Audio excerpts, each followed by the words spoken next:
오늘 이 읽었던 말씀들 우리가 보게 되면 이 사순절 두 번째 주일인데요. 여러분 잘 아는 요한복음 3장 16절 다 같이 함께 한번 읽어보. 우리 암송으로 한번 해봅시다.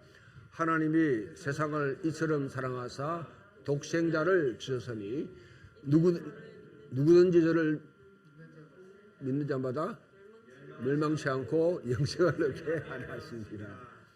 아멘. 뭐 제가 틀리든지 하여튼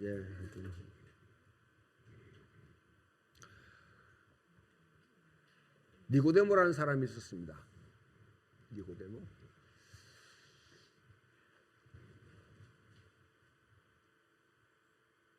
어떤 사람인지 잘 우리가 몰라요. 잘 모릅니다. 제가 뭐 연구하는 바로는 이 사람은 나중에 AD 70년에 이제 유대가 멸망할 때 예루살렘을 지키는 임시 정부의 중요한 지도자 중에 한 사람이었습니다. 한 사람으로 활약했던 아주 유대 세계에서는 상당히 중요한 인물이고, 혹시 여러분이 이스라엘에 지금 혹시 가면 그 내리는 비행장 이름이 벤구리온이라는 비행장입니다. 벤구리온과 같이 연결되어 있는 아주 유명한 사람이라고 저는 생각합니다. 그 사람이 밤중에 주님께 찾아왔어요. 밤중에. 그래서 랍비여, 우리가 당신은 하나님께로부터 오신 선생인 줄 알겠습니다. 하나님이 함께하지 않으면 당신이 행하신 이 표적을 아무도 할 수 없습니다. 그렇게 고백하고 왔습니다. 밤중에 왔다. 요한복음 읽어보게 되면 여러분, 한 여인은 이방인 여인인데 대낮에 저고에 물을 길러러 왔다가 우리 예수님을 만났죠. 만났습니다.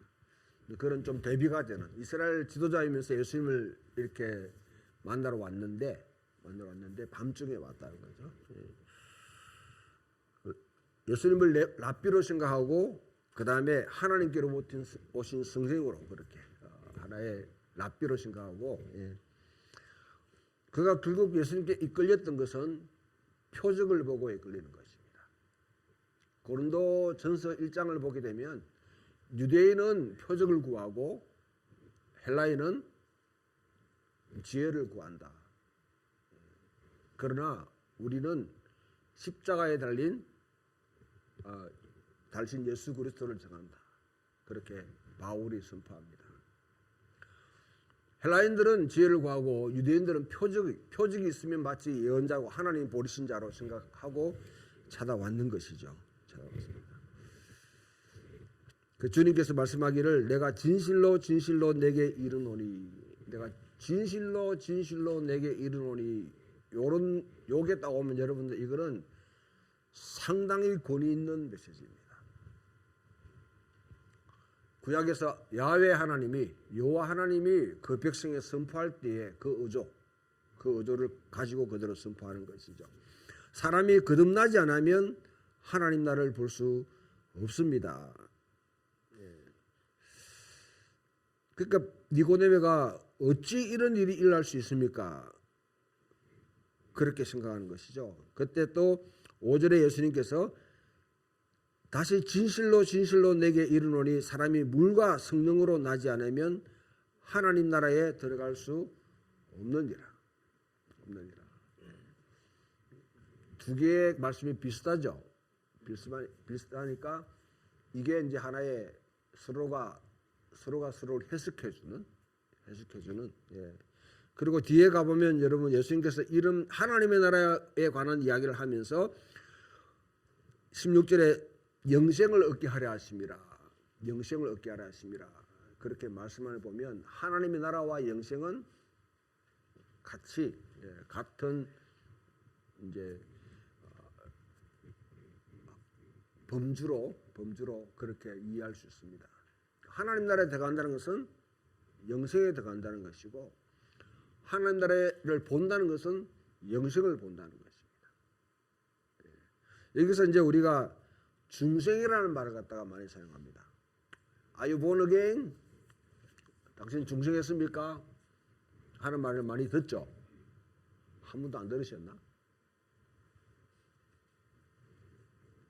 중생했습니까? 하는 이런 말 질문 한 번도 안 받아보셨어요?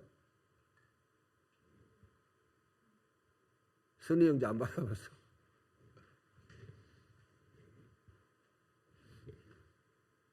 그 중생이라는 말은 저는 어릴 때 제가 다니던 학교가 미션 스쿨이었습니다.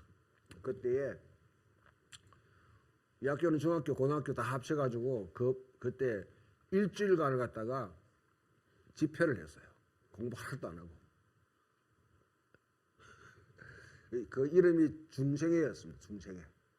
아예 그냥 영어로 Are you born again 이렇게 붙여놓고 그래서 미국에 오신 선교사님이 오셔서 설교하고 신났죠. 그때는 공부도 안 하고 예배만 드리니까. 그와 중생이라는 말은 거듭난다 하는 것이 거듭난다 하는 말입니다.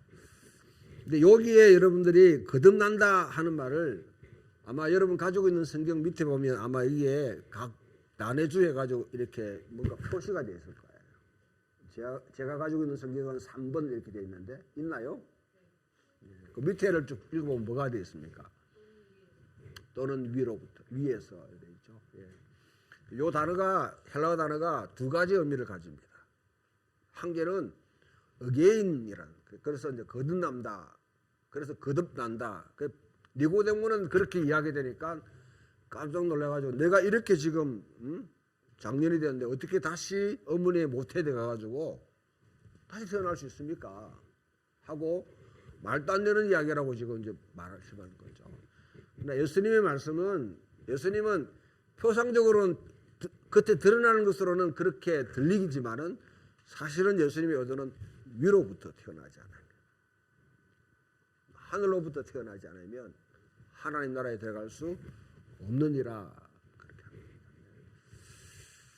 우리가 그러면 거듭난다 하는 말은 또 뭐 그것도 틀린 말은 아니에요.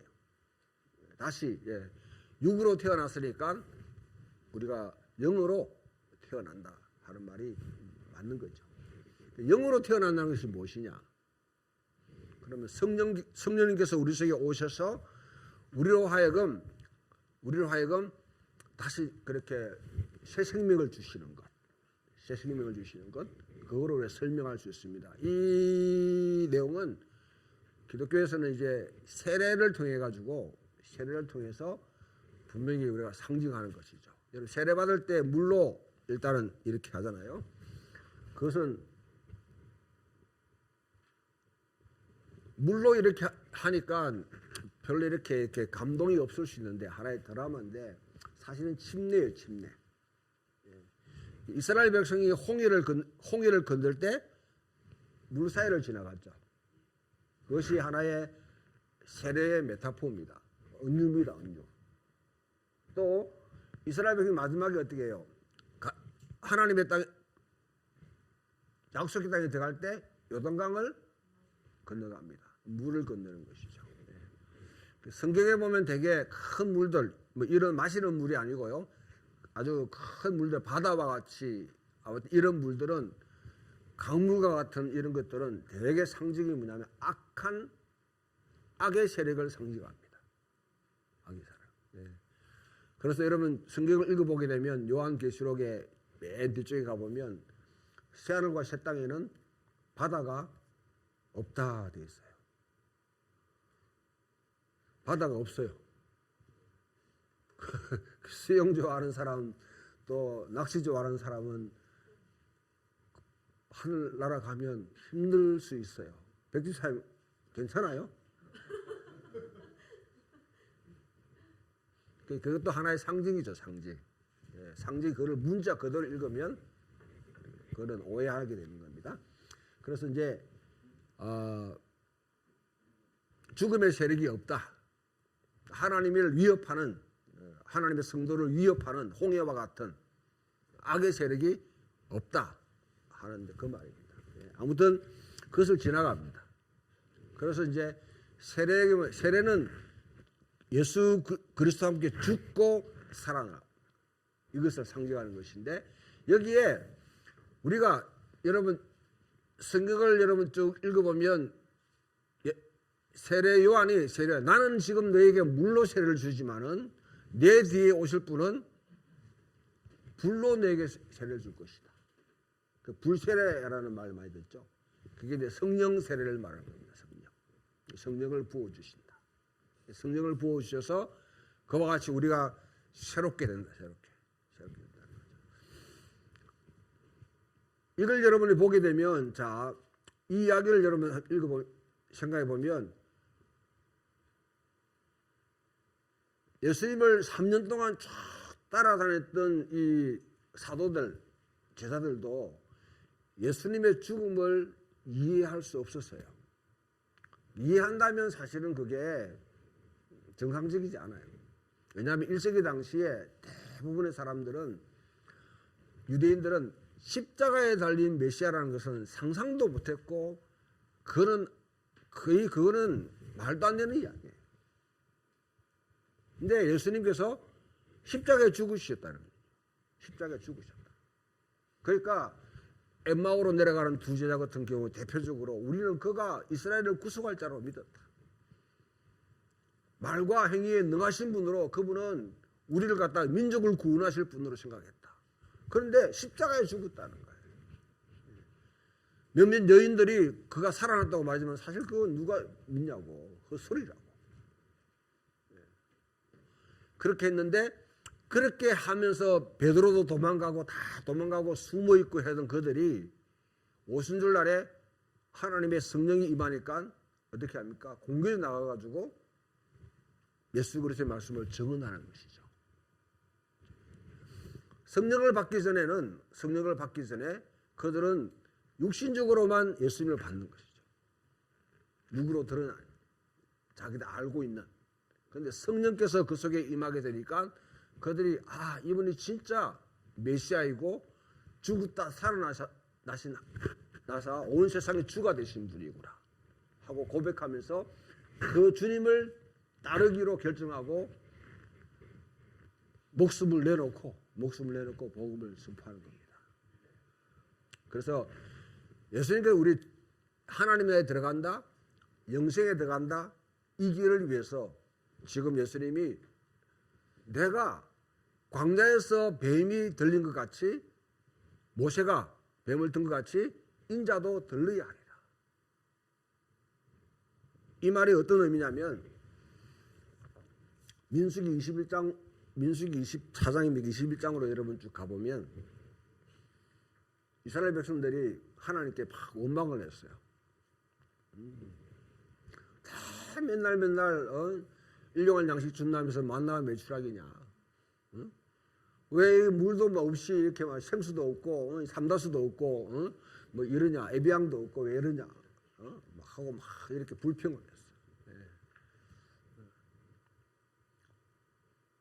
그러니까 하나님께서 화가 나가지고 불뱀을 보냈어요. 불뱀. 다 무릎. 그러니까 막 다리가 퉁퉁 붓고, 혹시 뱀에 물리 보신 분 계세요?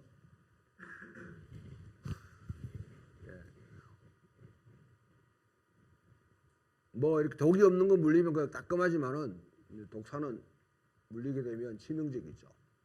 다리가 퉁퉁 부가 막 진짜 엎어졌을 때 모세가 하나님께 가가지고 강구를 했습니다. 광야에서 이 백성을 다 죽이려고 하십니까? 응? 예굽에 잘했던 사람 불러내가지고 광야에 다 죽이려고 합니까? 하고 좀 대들듯이 하면서 기도하면서 이 백성을 고쳐달라고 하니까, 그럼 네가 지금 롯뱀을 만들어, 노스로 만든 뱀을 만들어라. 그 롯뱀을 들면, 그것을 보면 사람들이 닦겠다는 거죠. 어떨 것 같아요? 여러분 다 받는 것 같아요? 렘브란트가 그린 그림에 이런 게 있습니다. 렘브란트의 그림 속에 보게 되면 어떤 사람은 보지도 않고 이제 약품, 어무대입니다. 어무대. 약권 의사가 그 사람들 다 치유하려고 그렇게 해요. 우리가 인본주의적인 입장에서 사람의 하나님이 주신 징벌을 사람이 의학술로 고치려고 하는 그런 노력을 하는 사람도 있고, 어떤 사람은 여기에 딱 기부스를 해가지고 마음이 굳어가지고 절대로 안 보는 거예요. 발악하는데도 이렇게. 근데 멀리서 보는 사람은, 그 녹뱀을 보는 사람은 치유된다. 사실 여러분 발이 퉁퉁 부어가 있는데 녹뱀 본다고 낫겠습니까? 주원자매.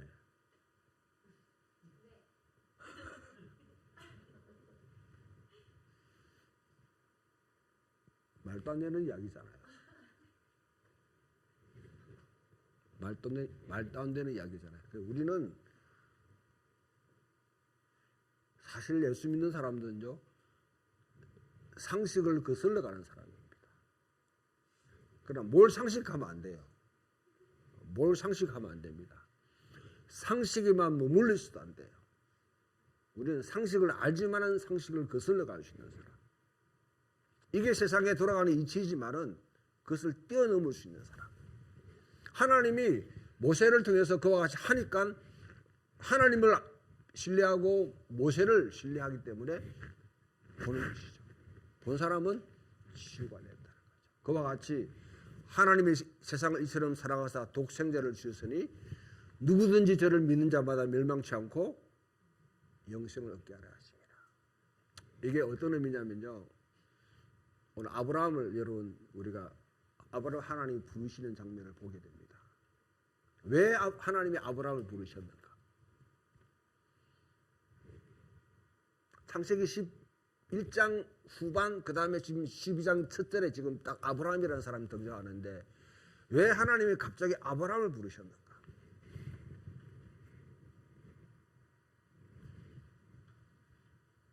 제 메시지를 그동안 들었으면 이제 다음에 나와야 되는데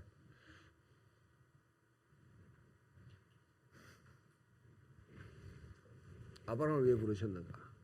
아브라함을 부르신 이유는 바벨탑까지 이어지는 이 창세기 1장 11장까지의 이 역사, 아담이 타락하고 난 뒤에 아담이 실패했다는 거죠. 아담의 후손들이 저질러온 일들이 결국 바벨탑을 쌓는 일이다.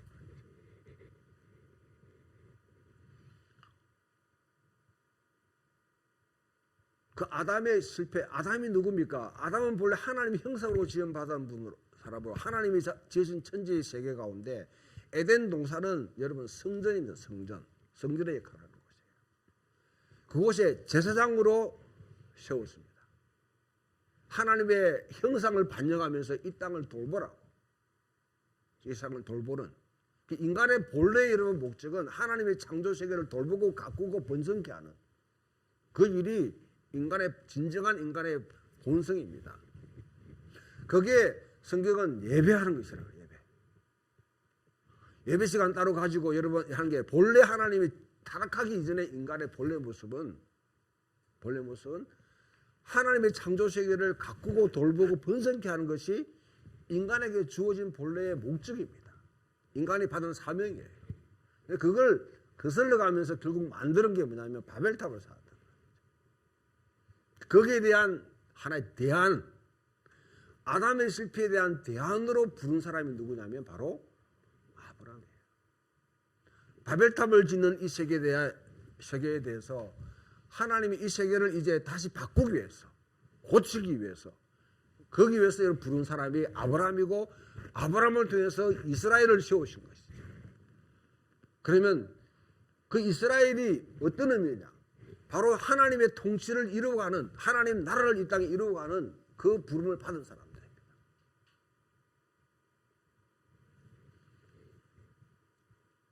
그 일이 궁극적으로 누구한테 이루어지냐면 예수 그리스도를 통해서 이제 예수님이 십자가에 죽으시고 부활하심으로 진정한 인간이 되셨고 진정한 이스라엘이 되셔서 이제 하나님이 그에게 새로운 육체를 주셨다. 새로운 인간이 되게 하셨다. 예수님이 부활하셨다는 것은 여러분 그냥 우리가 죽었다 살아난 것이 아니고 우리 옛사람이 죽었다 살아난 것이 아니고 예수님은 지금 우리와는 전혀 다른 종류의 인간으로 새로운 인간이. 그러니까 바울은 말하기를 예수님은 부활의 첫 열매다.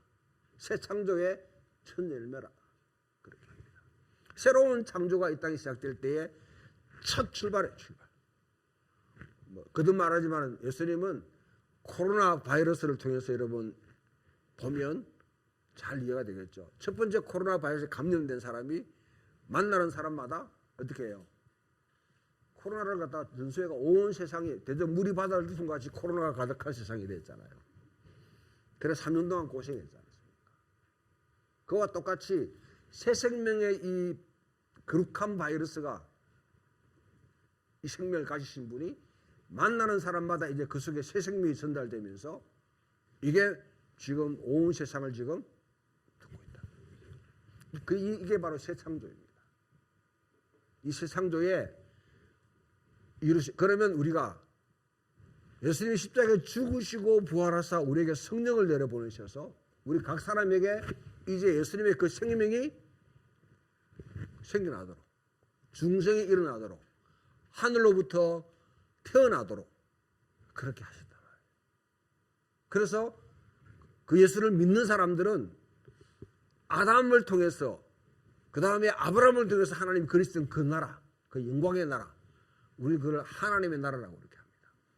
하나님 나라에 들어가게 하셨다. 그 결정적인 순간은 그냥 하나님이 하셨으니까 그냥 쭉 하는 것이 아니라 뭐 진행되겠지 하는 것이 아니라 예수님이 십자가에 죽으셔야만 되는 세상의 죄를 패배시켜야만 되는 그 결정적인 전투에 치러야만이 이 일이 가능합니다. 그래서 오늘 말씀을 여러분 보게 되면 우리가 하나님 나라에 들어간다, 영생에 들어간다, 대개 하나님 나라에 들어간다, 영생에 들어간다 하면 자꾸 죽은 이후의 삶을 이야기해요. 죽고 난 뒤에. 그러니까 죽고 난 뒤에 어떻게 될까 싶어가지고 지금 열심히 기도하고 열심히 말씀 읽고 봉사하고 그렇게 하는 분들이 있는데 뭐 그것도 괜찮은. 그러나 그러냐 하게 되면 자기 봉사나 자기 예배하고 지금 하나님을 섬기는 자체가 지금 현실 가운데는 거의 뭐냐면 자기 보상을 받기 위한 하나의 일입니다. 그러나 예수님이 십자가에 죽으시고 부활하사 하나님 본 자정에 우리 성령을 보내고 난 뒤에 그때부터 새로운 생명이 그때 새로운 창조가 시작돼 새로운 생명이 지금 모든 세상에 전파되기 시작하고 하나님 나라가 시작됐습니다. 그럼 우리는 뭡니까? 아직 이루어지지 않은 그 사이에 살고 있잖아요. 거기에 지금 우리 참여하고 거기에 참여하라고 우리 하나님께서 우리를 초대하셨습니다. 초대하셨어요. 우리는 새 생명을 새로운 창조에 속한 새 생명을 갖고 있고 하나님 나라 백성으로 우리는 살아가는 사람들입니다. 지금 여기서 우리가 살아가는 가운데 하나님 나라 백성으로 이 땅에 정의와 공의가 이루어지는 그리고 창조 세계가 망가진 창조 세계를 회복하는 진정한 아담으로 진정한 이스라엘로서 살아가려고 주님께서 우리를 부르셨고 그 부르신 자들이 하나님 향해서 예배드리는 장소가 바로 이 교회입니다.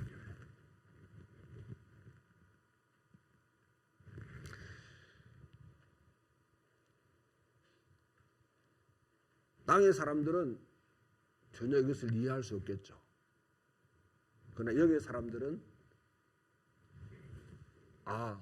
나를 주님께서 십자가에 돌아가신 것은 나를 하나님 나라에 들어가게 하셔서 그 영생을 누리며 지금 현재 누리며 살아가도록. 영생이라는 게 죽고 난 뒤에 누린 것이 아니라 이미 우리는 나중에 완전히 완성되겠지만은 이미 지금 현재 삶 가운데 우리가 맛볼 수 있도록. 찬송가 보면 영생을 맛보며 주 안에 살리라 그 찬양이 있잖아요. 그와 같이 현재 우리가 맛볼 수 있다. 그것을 맛보고 살아갈 수 있는 저와 여러분 되기를 주님의 이름으로 축원합니다. 그렇지 않다면 여러분 아직도 이게 뭐냐면 죽어서 맛보는 경험을 들어가는 것이 천국이고 그 다음에 죽어야지 우리가 영생을 누린다고 생각한다면 여러분들은 아직 눈이 뜨지 못한 거예요. 현재 내가 어떤 삶의 위치에 있든지 관계없이 하나님 백성으로 살아가면서 새 생명을 가진 사람이고 나는 천국 백성이고 이 땅에 하나님 나라를 갖다 이루어가도록 나는 부름받았고 소환받았고 징집됐다고 내가 그 내 정체성을 인식하게 되면 내가 살아가는 현장에서 하나님 나라를 이루어가고 하나님의 새로운 창조를 이루어가는 그 삶에서 그런 사람은 결코 이 세상의 불의와 정치, 경제, 사회, 문화, 언론, 법조계 다 지금 여러분 지금 그것을 장악하고 그 육신의 방법으로 이 세상의 방법으로 세상을 통치하는 사탄의 통치에 부역하는 그런 일에 우리는 저항하게 되었습니다.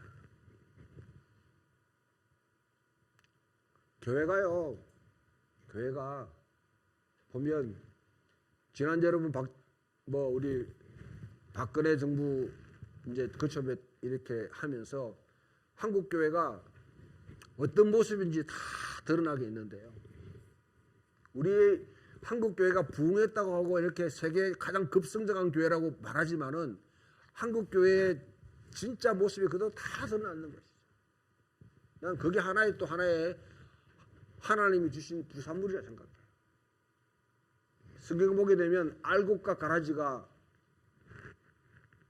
있잖아요. 알곡과 가라지가 뭔지가 드러나는 것이죠. 누구의 통치를 진짜 하나님의 통치를 받는지 아니면 이 땅의 정치, 경제, 사회 이런 영역을 통해서 지금 대리 통치하고 있는 사탄의 통치를 받고 있는지 어둠의 세력의 통치를 받고 있다고 그러면 이 세상에 출세하고 잘 먹고 잘 살고 건세 가지고 성공하는 게 목적이 되겠죠. 그런 사람이 칭찬받고 그 사람이 존중받는 세상이 되겠죠. 어떤 불의와 어떤 것을 행하더라도 내가 잘 먹고 잘 살고 성공하면 된다.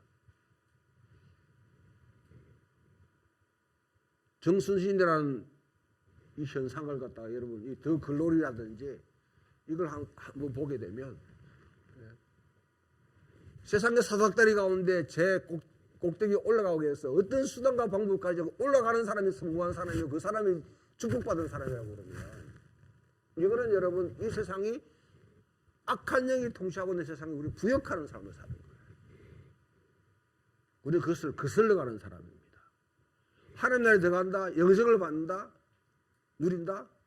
내가 중생했다는 것이 그냥 예수 와가지고 예수 믿고 감동받아가지고 눈물을 흘리고 하는 그게 여러분 그거를 거쳐버리면 여러분 그냥 감정 소비하는 거예요. 현재 내가 살아가면서도 때로는 여러분 이 세상에서 별로 인정받지 못하고 때로는 여러분 가는 곳곳마다 어려움이 닥친다 할지라도 그 가운데 저항하면서 내가 살아가는 삶. 임은정이라는 검사 아시죠?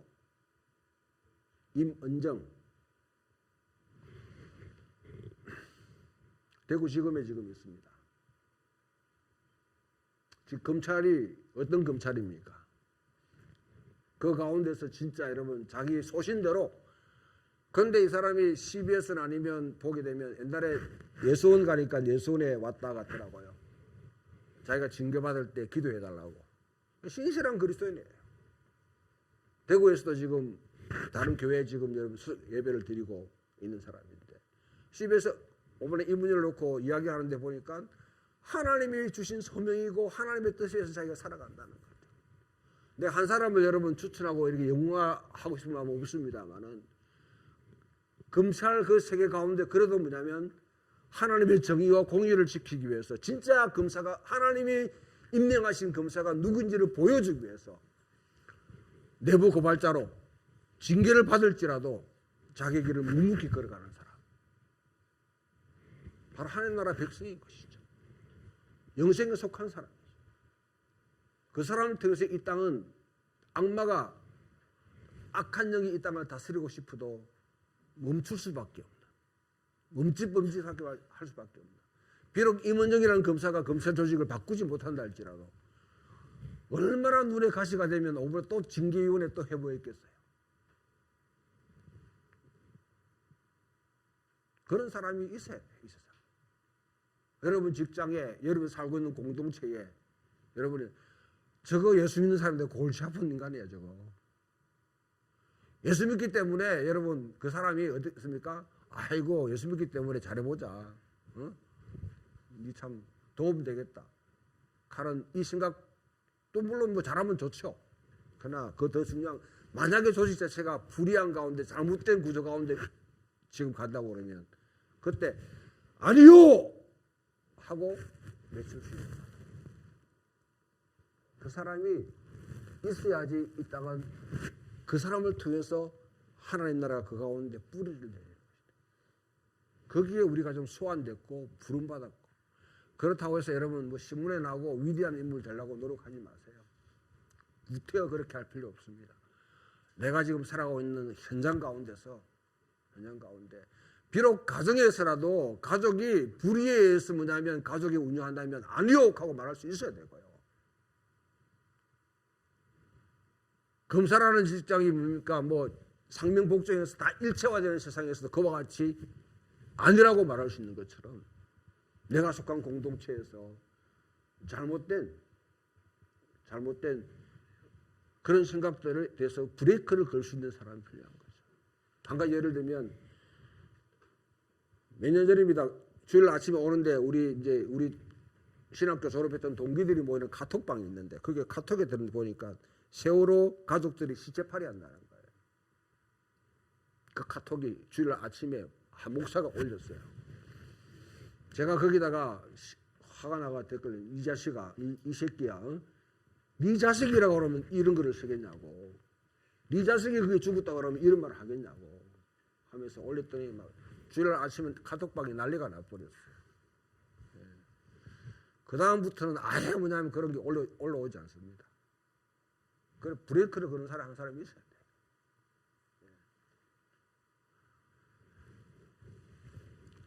단순히 여러분 종교적인 사람 되지 마십시오. 내가 예수 믿고 여러분 교회 기독교인이라고 해가지고 구원받는 것도 아닙니다. 영생을 누리는 것도 아닙니다. 내가 살아가는 현장 속에서 하나님의 공의와 정의가 오롯이 이루어지기를 소망하면서 살아갑니다. 아브라함이라는 사람이 어떤 사람입니까? 바벨론에 무문합니다. 오늘날 우리로 말하면 미국에서 살고 있는 사람이에요. 미국 뉴욕에서 엘리트 생활을 하고 있는 사람입니다. 고대 사이에 종교적인 일에 관여한다는 것은 고대 사이는 정치, 종교, 경제가 다 연합 한 뭉치가 되는 세상입니다. 거기에 여러분 수도에 살고 있으면서 거기에 있다는 것은 그 사이에 상층부에 살고 있는 사람이에요. 하나님이 부르시니까 자기 본토 친척 아버지 집을 떠나서 하나님의 지시한 집으로 가는 사람. 하나님은 지금도 그런 사람을 부르시고 그런 사람을 소환하시고 그런 사람을 징집하고 있습니다. 그러니 내가 산을 향하여 눈을 들리라. 나의 도움이 어디서 올까? 천지지으신 여호와께로다. 하나님은 째째한 하나님 아닙니다. 한 직장 만들고 한 여러분 회사 만들고 하는 그런 하나님 아닙니다. 그 이상입니다. 이 세상을 천지를 만드신 분이에요. 밤의 해와 낮의 해가 밤의 달과 낮의 해가 우리를 상치 못하게 하겠다. 내 육신은 상하게 할지 몰라도 내 영혼은 상하게 할 수 없는 그분이 바로 하나님이라고 그래요. 그 하나님을 신뢰하면서 살아갈 수 있는 저와 여러분 되기를 주님의 이름으로 축원합니다.